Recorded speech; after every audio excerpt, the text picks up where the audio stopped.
What is up, you guys? Yes, here it comes once again, another round of balancing changes to Clash Royale, and I hate to say I told you so. Now, a lot of you guys would agree with me on this one. The Giant seeing another nerf. Yes, that's right, nerfed again. 5% more hit point decrease. So, kind of makes sense. The Giant still just running over the meta recently. And even with that last nerf, wasn't quite enough. Will this do it? I hope so. Should bring it down a little more in line. We'll just, again, like we always say, have to wait and see. But the two most overused cards right now have to be the Giant and, of course, the Poison spell. Now, I figured the Poison would see a nerf in duration, a nerf in radius, but instead, the nerf comes by the fact that the Poison spell will no longer slow movement and attack speed. So kind of interesting the way they've chosen to nerf the Poison spell. Units will still move just as quickly through it. They will still attack just as quickly. It's hard to say how much of a change that will be to the Poison spell. It could be huge, could make it pretty much useless. It will depend more now, I think, upon stalling units in the Poison with other units. If you can manage to slow those units down through some other means other than the Poison spell itself, that would be the key to getting that new nerfed Poison spell to continue to work. Now, the Elixir Collector, this is a big change. Now, it's kind of complicated, but as you break this down, it's not that crazy. So the cost is now 6 Elixir instead of 5, but the Elixir Collector will gain 8 Elixir instead of 7. So they've bumped both of those up by 1, made the Elixir Collector just bigger overall. And to help account for that extra tick of Elixir, you're going to see the life of the Elixir Collector last 10 additional seconds. So it seems complicated. It does make the Elixir Collector a much bigger investment, that is for sure. 6 Elixir, going to be tougher, especially say at the very opening move of a battle, to drop an Elixir Collector and not be at a big disadvantage. So yes, the Elixir Collector will gain you a total of 8, but it's going to cost you 6. Is it a nerf? Is it a buff? Definitely seems like a nerf to me, and a much riskier move post-balancing change. And to mirror an Elixir Collector, forget it. No way I want to invest 7. It just seems kind of crazy. Alright, so moving right along, hashtag love the log. They're continuing to try to get us to love the log, and here are the changes. It will roll faster and further, so the range is longer. That's kind of good for the log.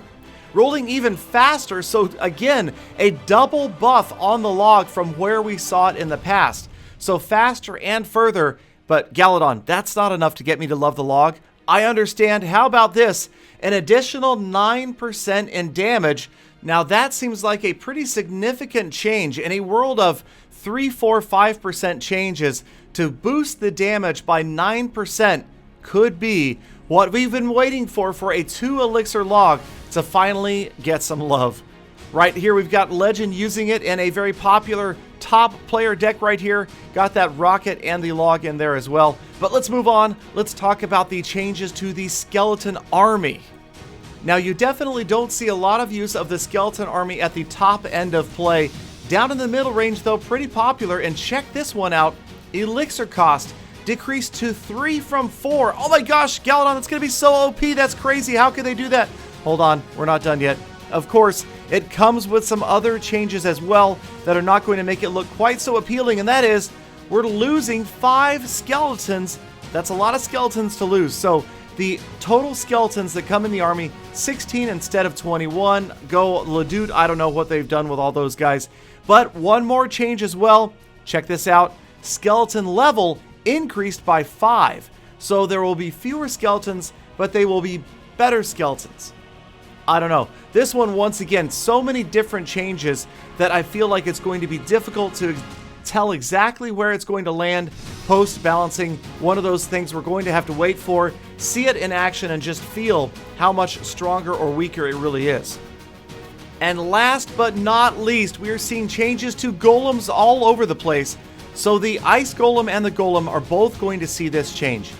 Death damage now damages flying units. This is a game changer, folks. It really is. No, but seriously, this is really going to change things up a lot.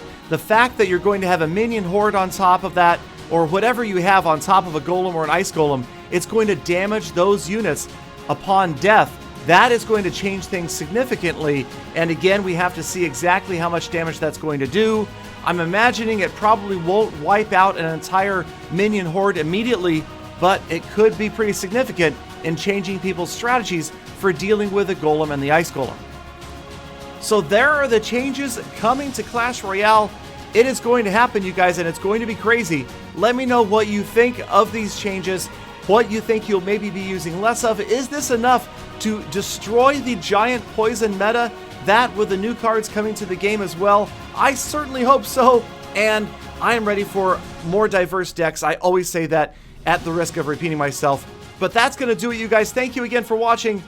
Sorry for those momentary blips in my recordings there, you guys. That something happened to QuickTime, but this was a short notice video. Wanted to get it out for you guys so you could get the earliest update and sneak peek information as always. So stay subscribed, hit that like button, leave a comment, and of course I hope to see you all back here again tomorrow for more full attacks.